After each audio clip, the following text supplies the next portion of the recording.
اللہ کرم، اللہ کرم، حاضر ہے تیرے دربار میں ہم، اللہ کرم، اللہ کرم، دیتی ہے صدا یہ چشم نم، اللہ کرم، اللہ کرم، دیتی ہے صدا یہ چشم نم، اللہ کرم، اللہ کرم۔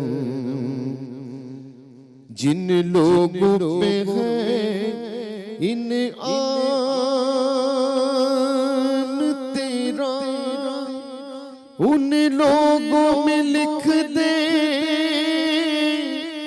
نام میرا، جن لوگوں پہ ہے انعام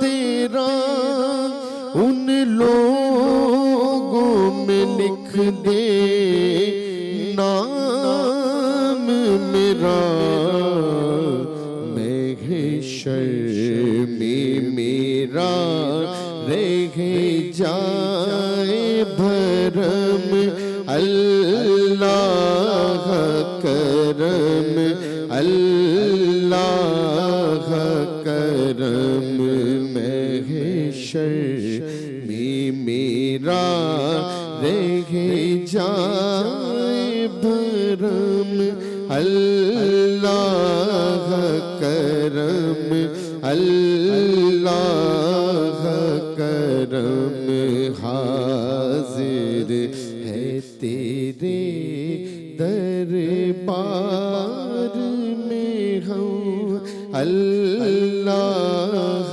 کرم، اللہ کرم۔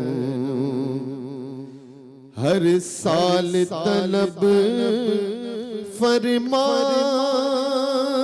مجھ کو، ہر سال وہ شہر دکھا مجھ کو، ہر سال طلب فرما مجھ کو، ہر سال وہ شہر دکھا مجھ کو،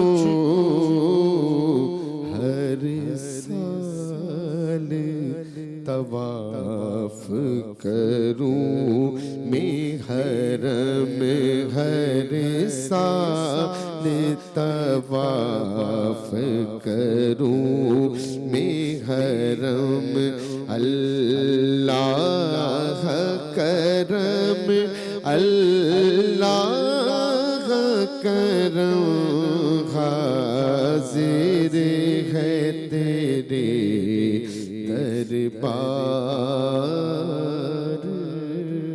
بسم اللہ الرحمن الرحیم۔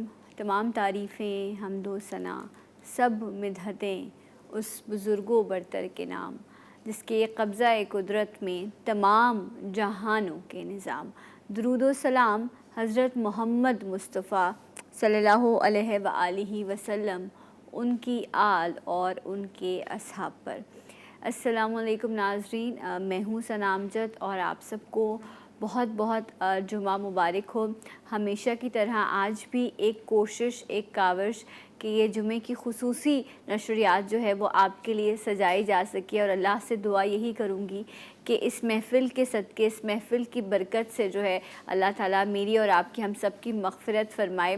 اور آپ سب سے گزارش رہے گی کہ اپنے لبوں پر درود پاک کا ورد جاری رکھیے گا کہ یہ نذرانہ عقیدت ہم بارگاہ رسالت میں پیش کریں، اور اسی کے سبب، یقیناً اسی کے سبب ہم سب کی بخشش و مغفرت ہوگی انشاءاللہ۔ ناظرین، علماء کرام میرے ساتھ موجود ہوں گے اور ابھی بڑی خوبصورت جو ہے وہ آپ نے ہم سنی، بہت ہمارے پیارے نعت خواں بھائی ہیں ہمارے ساتھ موجود ہیں، محمد عمران سہروردی صاحب، آپ کو خوش آمدید بھی کہتے ہیں۔ اچھا، آج جو ہم بات کرنے جا رہے ہیں نا، اس کے بارے میں بہت ایکسائٹڈ ہوں کہ علماء کرام جو ہے وہ جو بات کریں گے وہ کون سے زاویے کو کھولے گی، کون سا ایکسپوجر دے گی مجھے اور آپ کو۔ دعا، ہم نے جب آنکھ کھولی تب سے لے کر اب تک جو ہے ہم کہتے یہی ہیں کہ جی بس دعاؤں کے سہارے ہی سب کچھ چل رہا ہے، اور حقیقت بھی سب سے بڑی اس دنیا کی یہی ہے۔ کہتے ہیں کہ انسان کی عقل، اس کی ذہانت، اس کی شخصیت، سب چیزیں جو ہے نا وہ ماند پڑ جاتی ہیں، پیچھے رہ جاتی ہیں جب اس کا سامنا اس کی تقدیر سے یا اس کے نصیب سے ہوتا ہے۔ میں اپنا جملہ دہرا دیتی ہوں، میں کیا کہہ رہی ہوں، آپ کی ذہانت، آپ کی شخصیت، آپ کا روب، آپ کا عہدہ، سب کچھ پیچھے ہو جاتا ہے جب آپ کے سامنے تقدیر آ کے کھڑی ہو جاتی ہے۔ وہ کہتی ہے اب تم کیا کرو گے؟ وہاں ایک ہتھیار ہے جو رب نے اپنے بندے کو نصیب کر دیا، اور پھر اس ہتھیار کو جب مومن اپناتا ہے تو وہ پھر اس تقدیر کے سامنے اپنی عرض رکھ پاتا ہے، اور وہ کیسے؟ وہ ہے دعا۔ تو مومن کا ہتھیار جو ہے وہ دعا ہے۔ جب ہم کہیں پر پھنس جاتے ہیں، کہیں مشکل میں ہوتے ہیں، تو ہم بس یہی کہتے ہیں کہ دعا کرو۔ تو یہ ایک بہترین تحفہ جو ہمیں ملا ہے دعا کی صورت میں۔ یہ دعا جو ہے یہ کیا ہے، اور یہ جو ہتھیار ہے کیا ہم نے اس کا کبھی صحیح استعمال بھی کیا؟ یا اکثر لوگ یہ بھی کہتے ہیں، شکایت کرتے ہیں، شکوہ کرتے ہیں، کہتے ہیں کہ پتہ نہیں اللہ تعالیٰ دعا کیوں نہیں قبول کر رہا، میں جو بھی دعا مانگتا ہوں یا مانگتی ہوں وہ رد ہو جاتی ہے۔ تو مایوس ہو جانا کہ میری دعا قبول نہیں ہو رہی، ایسا کیوں ہے؟ اور اگر میری دعا قبول ہوتی ہے تو وہ مجھے کیسے پتہ چلے گا؟ اس طرح کے بہت سارے سوال ہیں جو آج میرے پاس موجود ہیں۔ اور کیا وسیلے سے دعا مانگی جا سکتی ہے؟ اور اگر مانگی جا سکتی ہے تو کس کے وسیلے سے؟ یہ بھی جانیں گے اس بریک کے بعد۔ میرے ساتھ رہیے گا جی اٹھا پاکستان میں۔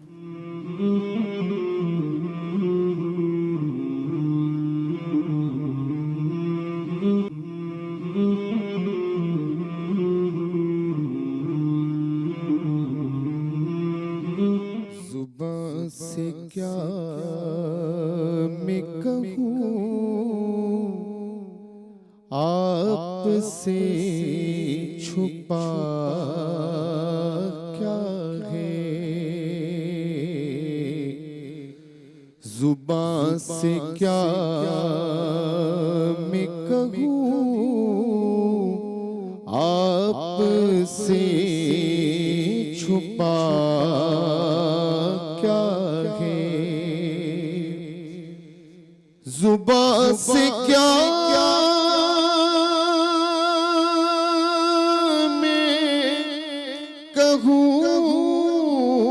آپ سے چھپا کیا ہے؟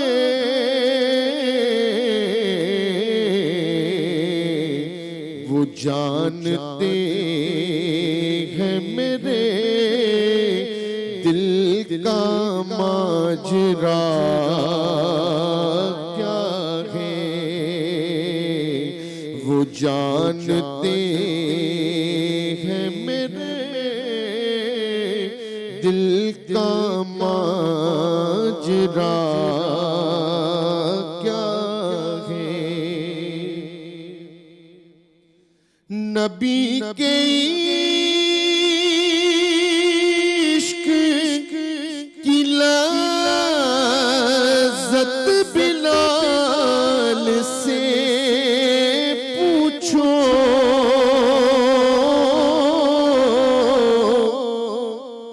نبی کے عشق کی لذت بلال سے پوچھو، بلال جانتے ہیں عشق مصطفیٰ کیا ہے، بلال جانتے ہیں عشق مصطفیٰ ہے وہ جانتے ہیں میرے دل کا ماجرا کیا ہے کہا خدا نے سرے حشر بخش دی امت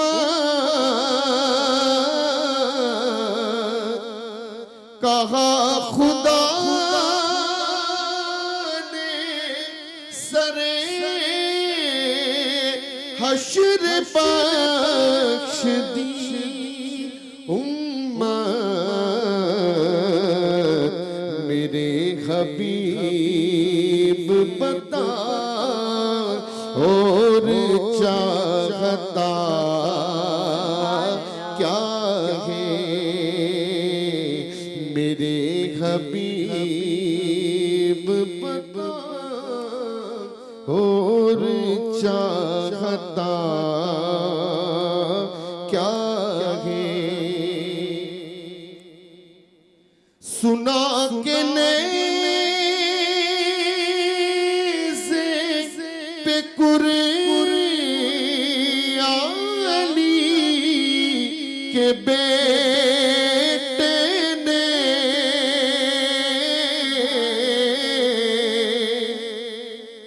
سنا کہ نیزے پہ علی کے بیٹے نے بتا دیا ہے فنا کیا ہے اور بقا کیا ہے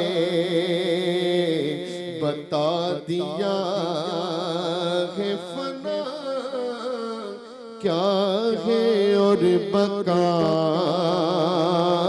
کیا ہے وہ جانتے ہیں میرے دل کا ماجرا کیا ہے زبان سے کیا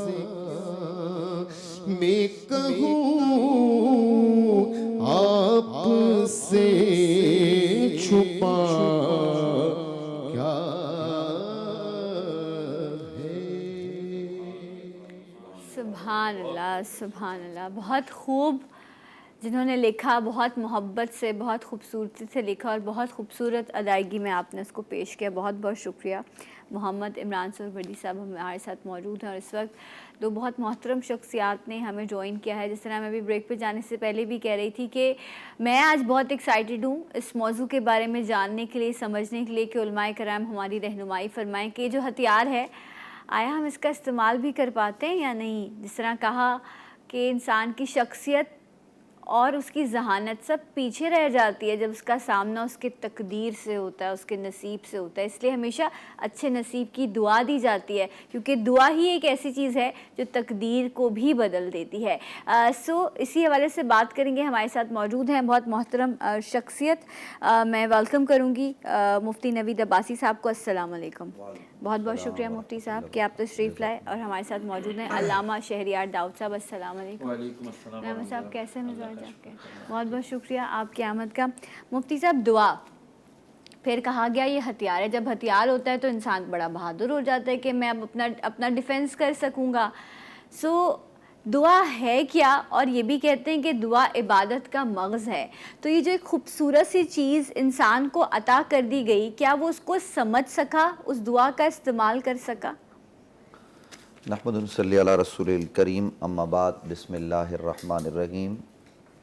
دعا بنیادی طور پر یہ عبادت ہے، جیسا کہ آپ نے اشارہ کیا نبی علیہ السلام کا صحیح فرمان، اور سندن یہ حدیث صحیح ہے، حضور نے فرمایا کہ الدعاء مخ العبادہ، دعا عبادت کا مغز ہے، اور اصل عبادت بھی اسے کہا گیا۔ قرآن مجید فرقان حمید نے یہ بات ارشاد فرمائی کہ تم اپنے رب کو پکارو خفیہ طور پر یعنی آہستہ اور اعلانیہ طور پر۔ دعا یہ اللہ اور بندے کے رابطے کا نام ہے۔ یہ بات ذہن نشین رہے کہ دعا اللہ کے علاوہ یعنی خالق اور مالک کے علاوہ کسی اور سے نہیں مانگی جا سکتی، صحیح، صرف پروردگار سے مانگی جا سکتی ہے، اور یہ بندے اور رب کے رابطے کا نام ہے۔ اور خود پروردگار نے یہ انداز ہمیں سکھایا ہے کہ مجھ سے مانگنا ہے تو اس انداز سے مانگو، اس طرز اور اس طریقے سے مانگو۔ اگر ہم دیکھیں تو جو صورت ہر مسلمان جو بالغ ہے عاقل ہے وہ نماز پڑھتا ہے تو نماز کی ہر رکعت میں پڑھتا ہے، جسے ہم سورہ فاتحہ کہتے ہیں، ام الکتاب کہا جاتا ہے، اس میں یہ ہے کہ الحمدللہ رب العالمین، تمام تعریفیں اللہ کے لیے جو تمام جہانوں کا رب ہے، الرحمن الرحیم، رحمان ہے، رحیم ہے، مالک یوم الدین، ایاک نعبد و ایاک نستعین۔ تو دعا کا انداز رب ہمیں یہ سکھا رہا ہے کہ پہلے مجھ رب کی تعریف کرو، اور میری تعریف کرنے کے بعد پھر اپنی بندگی کا اظہار کرو، اور پھر اس کے بعد مانگو۔ ایاک نعبد و ایاک نستعین کے بعد ہم کہتے ہیں نا اہدنا الصراط المستقیم صراط الذین انعمت علیہم، ہمیں سیدھا راستہ چلا، ان لوگوں کا راستہ جن پر تو نے انعام کیا، نہ ان لوگوں کا کہ جو گمراہ ہوئے دلالت میں پڑ گئے۔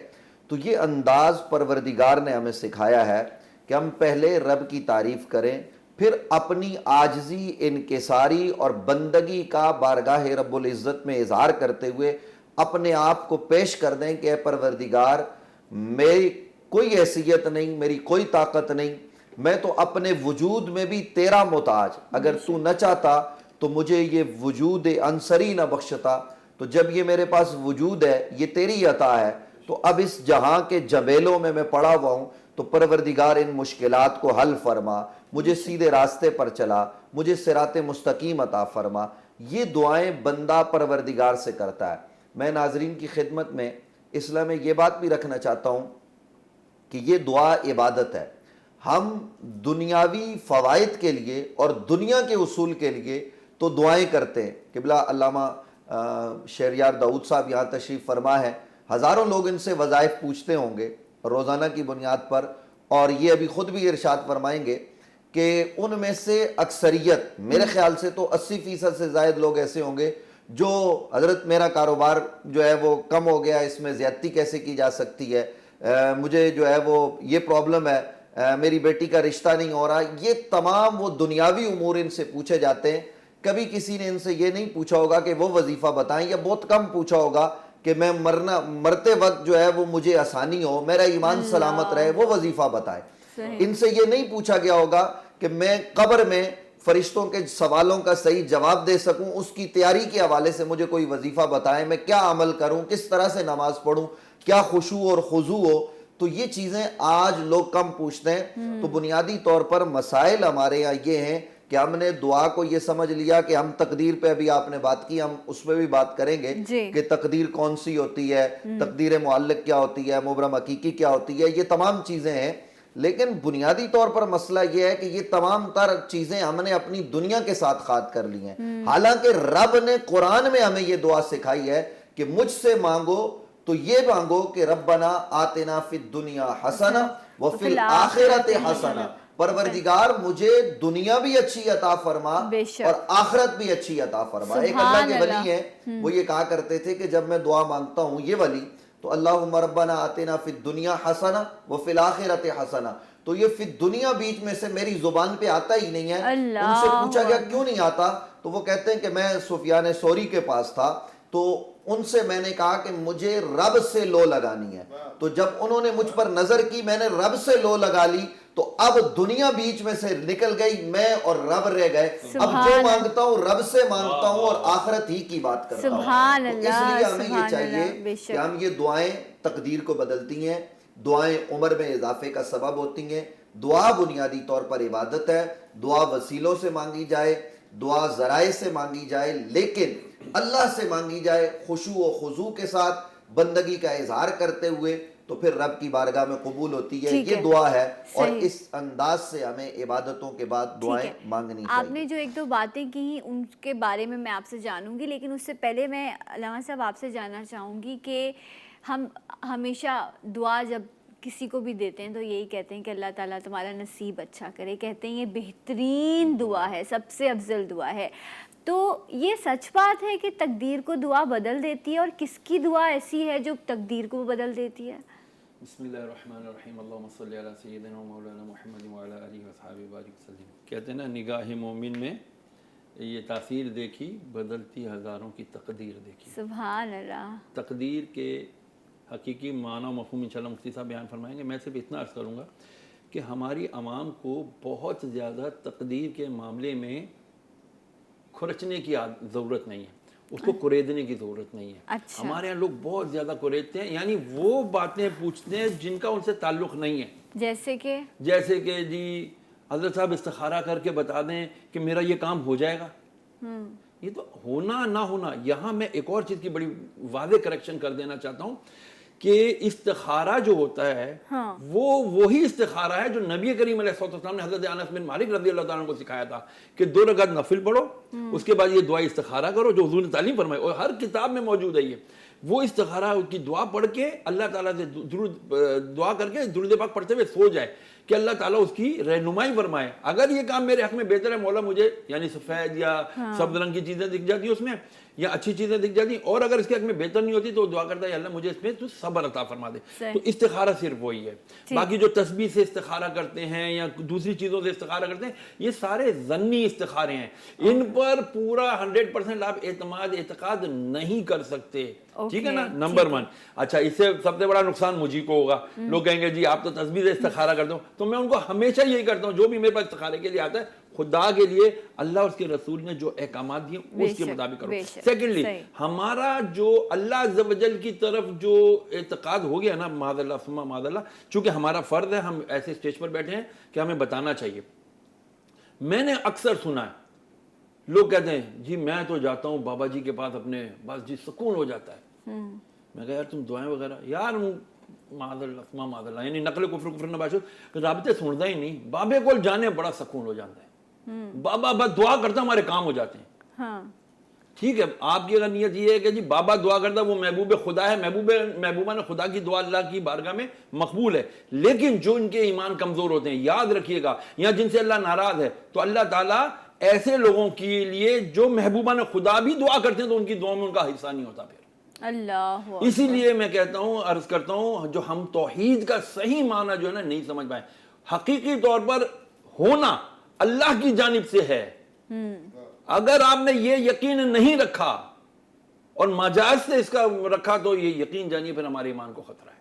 اس لیے بہت ضروری ہے کہ اللہ عز و جل سے ہی ہونے کا یقین رکھا جائے کہ اللہ تبارک و تعالیٰ چاہے گا میرے حق میں بہتر ہوگا تو یہ معاملہ ہو جائے گا. اسی لیے وہ ربنا آتینا والی دعا جو ہے اس کا اگر تھوڑا سا بیک گراؤنڈ یہ بھی دیکھ لینا کہ وہ اللہ تعالیٰ سے دعا یہ کی جاتی یا اللہ تو مجھے دنیا کی بھی اچھائیاں دے دے، بھلائیاں دے دے، آخرت کی بھی بھلائیاں دے دے. بے شک. اچھا ساتھ میں اب ہم اگر یہ تصور کریں ہم نے تو رب سے مانگا تھا اللہ نے دیا ہی نہیں. وی کانٹ فائٹ ود اللہ سبحانہ و تعالیٰ. ہم آرگیومنٹ نہیں کر سکتے کیونکہ ہماری اوقات نہیں ہے. ٹھیک ہے اللہ فرماتا ہے مانگو مانگو مانگو، ہم مانگنے کا حق تو رکھتے ہیں لیکن فورس نہیں کر سکتے ہم. یا اللہ اس میں میرے لیے بہتری پیدا کر دے یہ تو ہم کہہ سکتے ہیں لیکن ہم یہ نہیں کہہ سکتے یا اللہ تو یہ کر ہی کر، ہم تیرے سے مانگ رہے. ہاں لیکن آپ اللہ کے خزانوں میں کمی نہیں ہے، آپ مانگیں، مانگتے جائیں، آپ مانگتے جائیں، مرتے دم تک مانگتے جائیں کہ نہیں پتا اللہ عز و جل کب آپ کی جو آپ کے حق میں بہتر فرما دے. کیونکہ اللہ 70 ماؤں سے زیادہ یہ سوچ بنانی پڑے گی، ہماری سوچ نہیں ہے. 70 ماؤں سے زیادہ جو پیار کرتا ہو اپنے بندوں سے وہ کیسے ہمارا برا یا بگاڑ یعنی کر سکتا ہے. ہمیں یہ سوچنا پڑے گا اگر یہ کام نہیں ہوا الحمدللہ. پیسے سے دعا خریدی جا سکتی ہے؟ مطلب ہم لوگوں کو دیتے ہیں اور پھر وہ لوگ کہتے ہیں نا دیکھو یہ دو میں تمہیں دعا دوں گا تمہارے لیے تمہارا وہ کام ہو جائے گا، تمہیں اولاد مل جائے گی، تمہیں من پسند پارٹنر مل جائے گا. دعا خریدی جا سکتی ہے؟ مجھے بریک لینا ہاں یا نہ میں بتا دیں. نہیں. اچھا جی چلیں جی بریک لے لیتے ہیں. یہ تو ہو گیا معاملہ گڑبڑ. تو اب جو سگنل پر آ کر آپ کو دعا دیتے ہیں اور کہتے ہیں پیسے دو تو یہ ہو جائے گا، تو اب ان کے لیے اب ایک نو علامہ صاحب کی طرف سے میں نے نہیں کہا. ٹھیک ہے ایک بریک لیں گے، ملیں گے آپ سے بریک کے بعد. جی اٹھا پاکستان.